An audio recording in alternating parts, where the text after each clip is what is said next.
Now, as gunshots echo across the wind-swept, snow-covered reaches of the wild Northwest, Quaker popped wheat and Quaker popped rice, the breakfast cereal shot from guns, present Sergeant Preston of the Yukon. It's Yukon King, swiftest and strongest lead dog of the Northwest, blazing the trail for Sergeant Preston of the Northwest Mounted Police in his relentless pursuit of lawbreakers. On King! On, you huskies! Gold discovered in the Yukon. A stampede to the Klondike in the wild race for riches. Back to the days of the gold rush. With Quaker puffed wheat and Quaker puffed rice, bringing you the adventures of Sergeant Preston and his wonder dog, Yukon King, as they meet the challenge of the Yukon.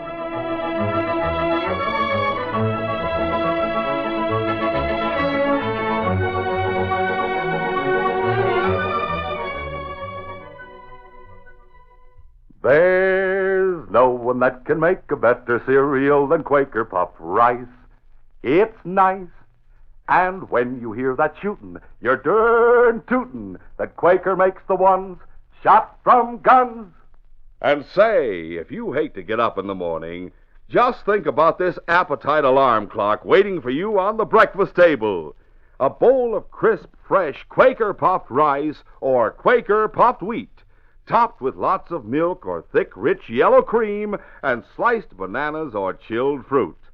Yes, you'll be out of bed like a shot for the ones shot from guns. For a swell waker-upper, start tomorrow morning to enjoy the delicious toasty nut-like flavor and tender crispness of Quaker puffed rice or Quaker puffed wheat.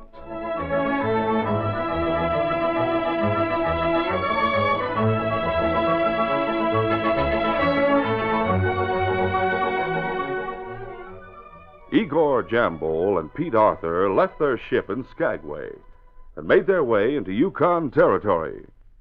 Jambol had a plan for getting rich, and it didn't center around the search for gold. Only a few men get rich mining. The real money is in furs and hides. That is what we are going to get. We don't know anything about trapping, Igor. We are not going to trap. We are going to steal. Steal furs and hides from Indians, Eskimos, and kill them if they try to stop us. But that's dangerous, Igor. What about the Mounties? Those red coats, they are to laugh at. We will not care about them. Right now, we take the money we stole from the ship and buy horses. Then, while the weather is still warm, we set out for the land by the Arctic Circle. I know enough about that country to find what we are after. Within a few days, Igor Jambol and Pete Arthur were ready to head north out of 40 Mile. They had food, supplies, guns, and ammunition. And above all, they had definite plans for robbing and cheating the natives above the Arctic Circle. Hit him. The first reports that the two men were making a success of their lawless mission reached Northwest Mounted Police headquarters in midsummer. Sergeant Preston and King were in Inspector Conrad's office when Constable Palmer, youngest of the red-coated recruits, entered. Constable Palmer reporting, sir. Oh, yes, Constable. How are you, Palmer? Just fine, Sergeant. And you? Well enough, when I'm able to keep away from the man-eating mosquitoes we have out there. Hello there, King. Constable, Sergeant Preston and I have just been discussing a report I've received from the Peel River Territory. Do you know the area up around there? Oh, I covered most of it during training, sir. Good. The Indians and some Eskimos to the north of them report that two men have been robbing their traps and their storage huts. They've been using violence, too. I want you to bring them in. Yes, sir. It's my opinion that these men may be two ex-sailors named Jambol and Arthur. These two have never checked out of the territory, and it's known that in the spring they equip themselves for some sort of trading expedition. When they were around Dawson and 40 Mile, they never got themselves into any serious trouble. But if I'm any judge of men, this Jambol could be dangerous. When you locate them, be careful of him. I'll be careful, Sergeant, believe me. That's all, Constable. Yes, sir. Make your reports to the Mackenzie Peel post. Right, sir. Constable, I'll be up around the circle on inspection shortly. Hope I see you up there. I hope you do, Sergeant. Good day, Inspector. Good day, Constable, and good luck. A few days later, Sergeant Preston, riding his horse Blackie, set out on what promised to be a simple tour of inspection. Get up, Blackie. Come on, King. But when he arrived 3 weeks later at the Mackenzie Peel post of the Northwest Mounted Police, the expedition took on a new and alarming aspect. Oh, Blackie. Oh, boy. Easy. As he dismounted, he saw a group of Eskimos gathered in front of the log structure.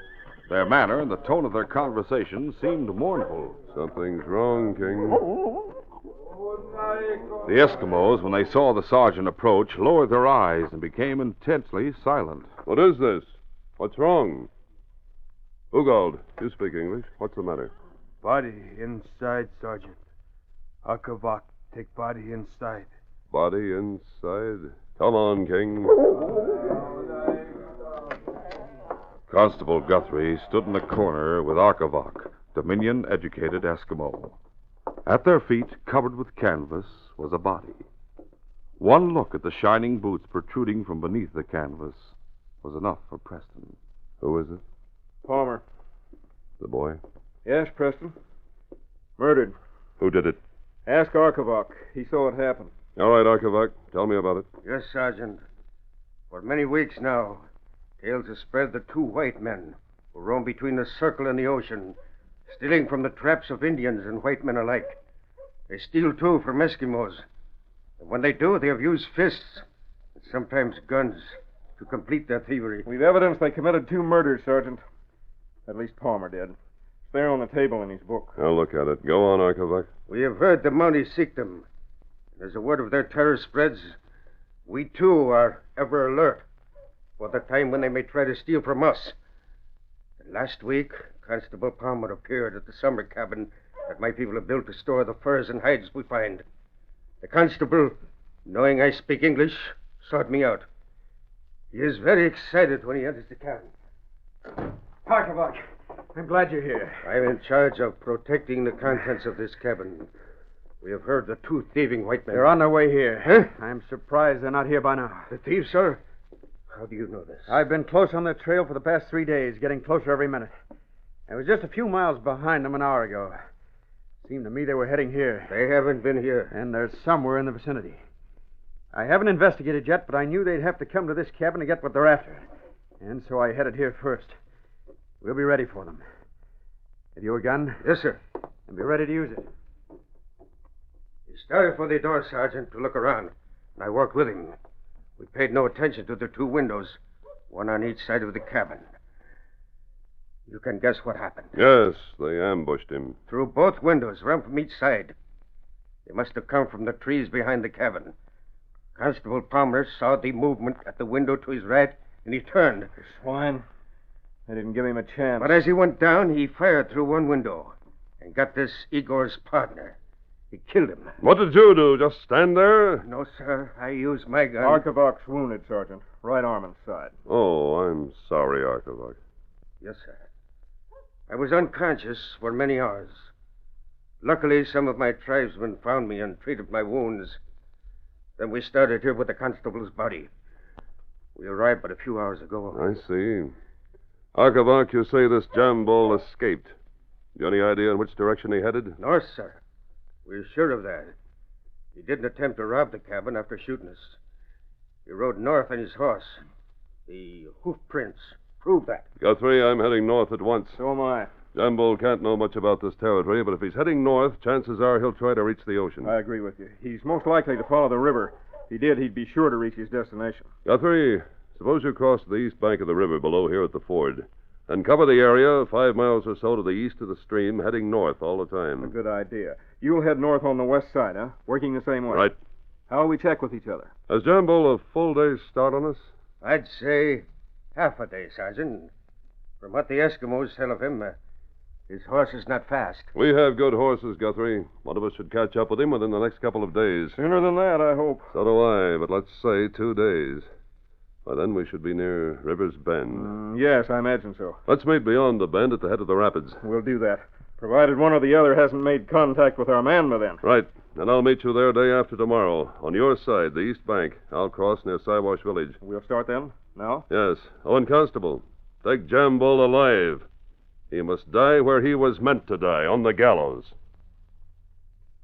Arkovac gave a complete description of Jambol and the clothes he was wearing. A description supplied by Indians and Eskimos who had seen the man in the territory. Oh, Blackie. Oh, boy. Preston picked up the fresh hoof prints of a horse at sunset the following day. Come on, Blackie. In the morning, he followed them, getting further away from the river all the time. But he felt confident they belonged to Jambol's horse. As he galloped in pursuit, he realized at one point that he was riding parallel with River's Bend, where he had planned to meet Constable Guthrie later that day. But he dismissed all thought of the meeting as he galloped north. A short while later, he noted that the hoof prints were heading toward the riverbank. And it was there, along the shore, that he received proof that the prints were made by the horse of the man he sought. Oh, Blackie. Oh, boy. Easy. An old Siwash Indian camped on the side of the stream, seeing the scarlet coat of the Mountie, signaled for Preston to stop. Then Preston asked questions.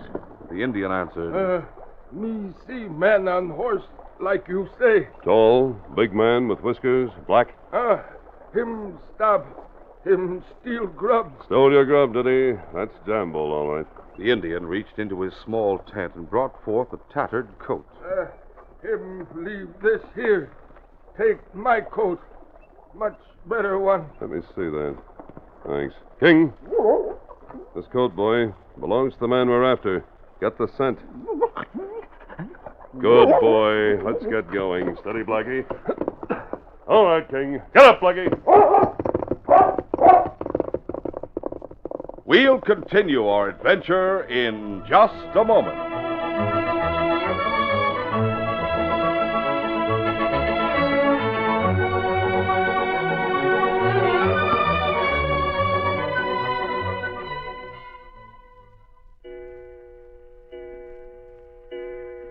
Oh, dear, is it that time? Oh, here, miss. You dropped your shoe. Oh, so I did. Oh, thank you so much. I've dropped my shoe before when a clock began to strike. What? Why, you must be Cinderella. I am. You're really poor little Cinderella. Oh, you don't have to feel sorry for me anymore.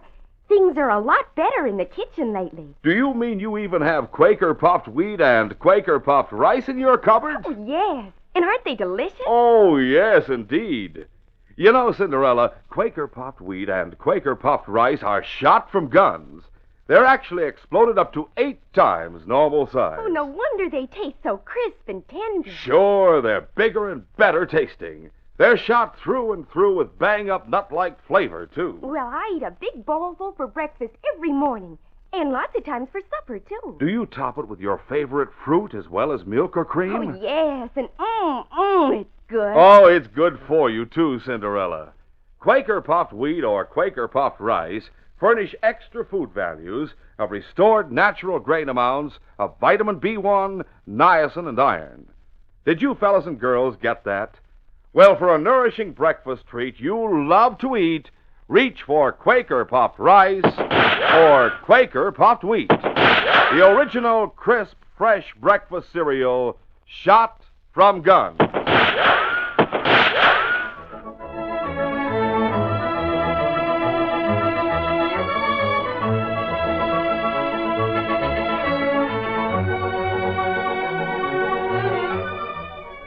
Now to continue. Igor Jambol had one thought in mind: flight to the Arctic Ocean shores.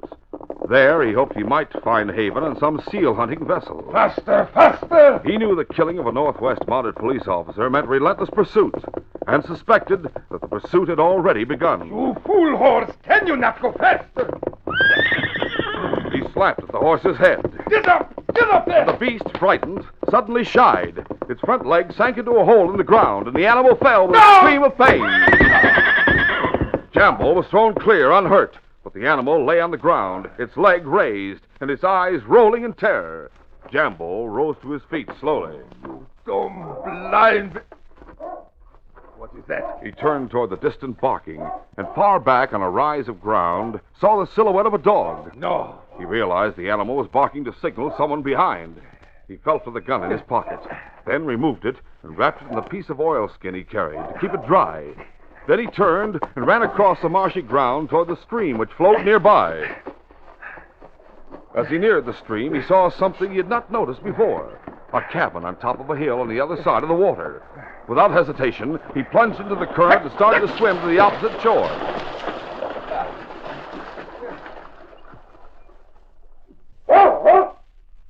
At that moment, King stood on top of the distant hill, barking in summons as Sergeant Preston rode up to him.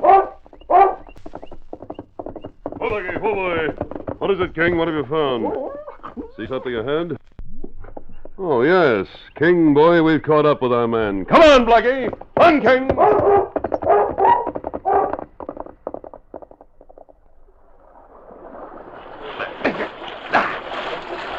Igor Jambo reached the other shore. He could hear the dog on the opposite shore, approaching the spot where his horse had fallen. But Jambo paid no attention to this. Instead, he removed his revolver from the oilskin rack and started up the slope to the cabin at the top. So, what is this? He glanced at the canoe propped against the side of the cabin and traps that hung on pegs. Then, without knocking, he pushed open the door. All right, old man. Do not sit there looking so stupid. Drop that cup in your hands and remove your clothes. His gun was pointed at an old trapper who had been drinking tea. Do you hear what I say? Put down that cup and remove your clothes. Dad Bauer was bewildered. Who are you? Are you crazy? No, I am not crazy. But I am wanted for murder. And I will add another one to my string if you do not do as I have ordered. At once! All right. You don't have to shoot. But I don't understand. You do not have to understand. I am being pursued. I am removing my clothes, too. You will wear these. Me? Wear your clothes? Yes, and be quick about it. You will run from this cabin away from the river and away from whoever is after me. But I can't run. You will run because I command it. I shall stay at this window with that rifle I see in the corner. If you stop for a second, I shall shoot. And when I shoot, I do not miss. Meanwhile, Sergeant Preston and King had sped to the spot where they'd seen a form sprawled on the ground. Whoa, Blackie, whoa! Easy. When he saw it was a stricken horse, he dismounted and ran to where the animal lay. All right, King, I saw him go to the cabin. We'll get him. But first I must attend this horse. As Preston finished bandaging the horse's leg, King, standing on the bank of the stream, began to bark. What is it, King? Oh. Preston followed King's gaze on the opposite shore. A man stood in front of the cabin, as if he were trying to attract attention. He was dressed in the clothes that Jambo had been described as wearing. Sergeant Preston mounted his horse and shouted, "Halt, Jambo! Halt in the name of the crown!" The man turned, ran around the side of the cabin, and headed for the nearby woods. Get up, Blackie! Come on, King! Easy, Blackie, easy. Preston guided the horse across the wide stream to the opposite shore. Up now! When the horse was on solid ground, the sergeant sent him into a gallop. Come on, Blackie! King sped past the cabin, after the horse and rider. When they had disappeared into the woods, Jambo, who had been watching from a window, emerged from the cabin. I have fooled you, Mr. Mountie. Now I will get that canoe at the side of the cabin. And before you realize what's happened, I will be miles away from here.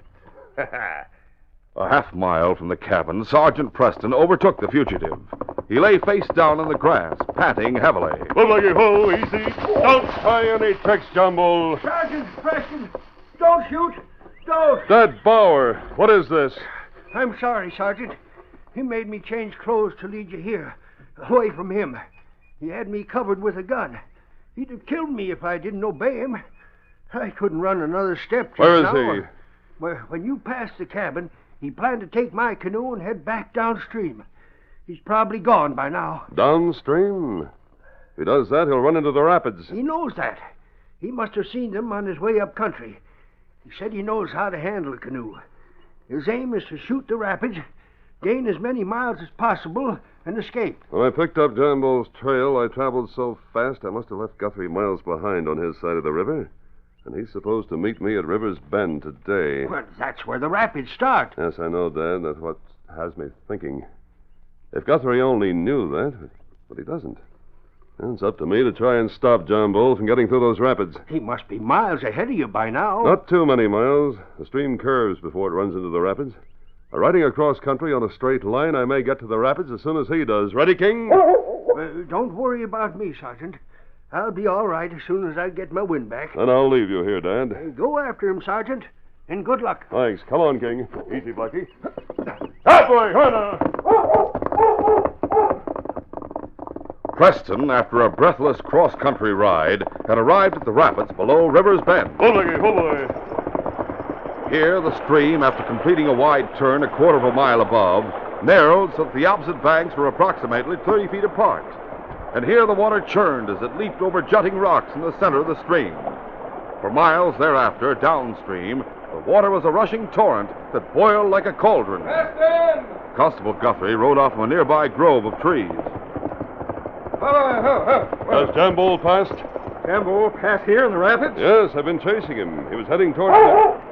What is it, King? Guthrie, look, here comes John Bull around the bend. King's barking had directed Sergeant Preston's eyes to where Jambo in his canoe was straightening out after the turn. Ahead were the rapids and the swift current that would sweep him beyond his pursuer. Jambo peered downstream and, to his horror, saw the redcoats of the two officers on the shore where the stream narrowed. Mountie dogs! How did they get there? It was too late to head for shore and too dangerous. His chance for escape remained as before. Jambo dug his paddle viciously into the water to straighten the canoe. He had a revolver stuck in the top of his high-laced boots, and he planned to use it. You will not stop me, Preston. If need be, I will kill you. The law of the Northwest Mounted Police is not to use a gun until you are fired upon. Jambo, as his canoe neared the start of the rapids, held his paddle free of the water for a moment and used his right hand to fire at the two men on shore. You will never stop me! We use our guns now, Guthrie. Right. Look, here he comes into the rapids. Don't shoot at him. We want him alive. Fire at his canoe when he's closer. Right. Jambo entered the rapids, paddling with all his strength and trying to stay close to the opposite shore. But Preston and Guthrie were marksmen. Their shots ripped through the craft, and within seconds, water began to pour into the bottom. Panicky, Jambo reached for his gun once more. But as he did, the canoe hit a rock, throwing him into the swirling waters. His head hit a corner of the rocks, but somehow Jambo managed to hold on to the jutting edge. Help! I cannot swim! Save me! Preston took in the situation at a glance. He can't swim. He'll drown if I don't get him. That current's too strong to swim through. Then another thought came, and Preston tied a rope tightly around his waist. Guthrie, hold tight to the rope. I'm going in after him. I've got it. Preston removed his hat and boots and plunged into the turbulent waters. His strokes were long and powerful, but the savage current would have dashed him against the rocks and sent him whirling downstream had it not been for Constable Guthrie. The rope was beneath Preston's arms, around his chest, and Guthrie pulled and tugged, leading him as he would a great game fish towards the struggling Jambo. Careful, Preston! That's it! There you are! God, save me! I'm drowning! Give me your arm, Jambo. Come on, your arm. Preston was holding one free hand onto the jutting rock. With the other, he grabbed Jambo's arm. Use your hands to hold onto the rope around my waist. Use both hands. I'm drowning! You're not going to drown. I'll make sure you don't. Take hold of that rope. No. All right. I have it. All right. Start pulling, Guthrie. As Jambo held onto the rope around Preston's waist, the Mountie swam back to where Guthrie stood on shore. Guthrie, tugging on the rope, guided them back to the edge of the rapids. Then, assisted by Preston, still in the water, he pulled Jambo ashore. Lie down over here, Jambo. Let me give you a hand, Preston. Thanks, Guthrie. Nice going, Preston. Nice going. Yes, King boy, we caught him. Jambo's getting his strength back now. Guthrie, suppose we start to question him. Something tells me that he's in no position to refuse. Sit up, Jambo. We've some questions to ask you. An hour later, Jambo was handcuffed and placed on Guthrie's horse. The man, frightened, had confessed the murder of Palmer and two Eskimos, and had told of the places where he had hidden the stolen furs. Now, Sergeant Preston prepared to leave. You'll not come to Dawson with me when I take this fellow in? No, not now. I'll be there for the trial. I said we'd take him alive to die on the gallows. You almost lost your life doing it. But we did it. That's all that matters. For the time being, as far as I'm concerned, this case is closed.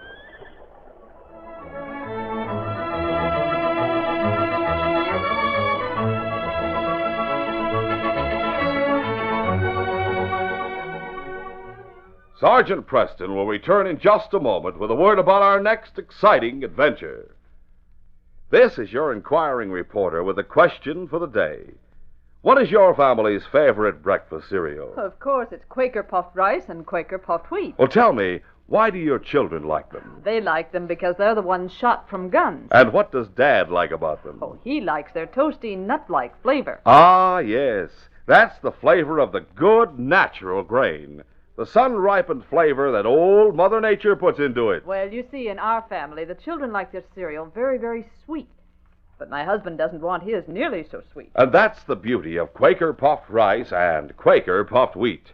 They are never coated with factory sweetening. Yes, that is their big advantage.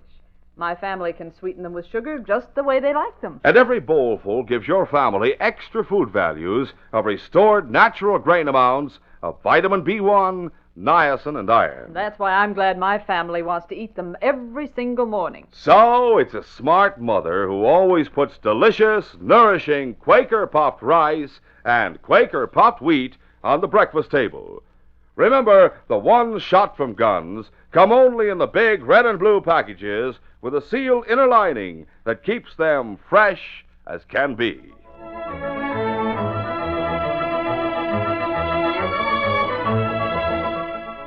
And now, here is Sergeant Preston. Sergeant Preston reporting for duty, Inspector. Sergeant, the missing heir to a British title in the States is thought to have been raised as an Eskimo. A special investigator is here from London to search for him. What's the name of the missing man, sir? Ernest Deming. His father, son of Lord Deming, Earl of Richland, became a missionary here among the Eskimos against Lord Deming's wishes. The missionary and his wife died during an epidemic about 17 or 18 years ago. Their baby boy never was accounted for. Sergeant, I want you to search among the Eskimos for some trace of him. I'll leave at once, Inspector. When Sergeant Preston does leave with a British investigator to search for the missing heir, he doesn't realize others are also searching with the intent to murder the young heir. Be sure to hear this next exciting adventure. These radio dramas, a feature of Sergeant Preston of the Yukon Incorporated, are created by George W. Trendle, produced by Trendle Campbell Muir Incorporated, directed by Fred Flowerday, and edited by Fran Stryker. The part of Sergeant Preston is played by Paul Sutton.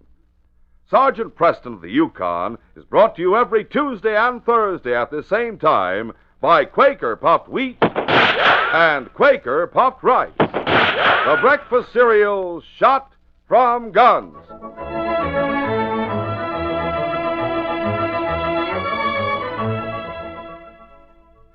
Only Quaker Pac-O-10 has all your family's cereal favorites. A regular cereal pantry. That's Quaker Pac-O-10. 6 different delicious ready-to-serve cereals. 10 crisp, fresh individual servings. Pac-O-10 and only Pac-O-10 has wheat and rice shot from guns. And Pac-O-10 alone has the individual packages with the cellophane windows.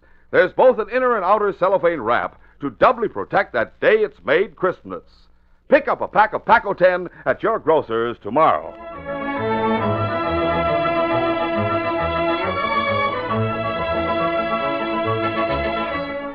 This is J. Michael wishing you goodbye, good luck, and good health from Quaker Puffed Wheat and Quaker Puffed Rice. So long. Listen tomorrow at the same time to The Green Hornet, brought to you by the drink that makes you feel fresh again, delicious Orange Crush. This is the Mutual Broadcasting System.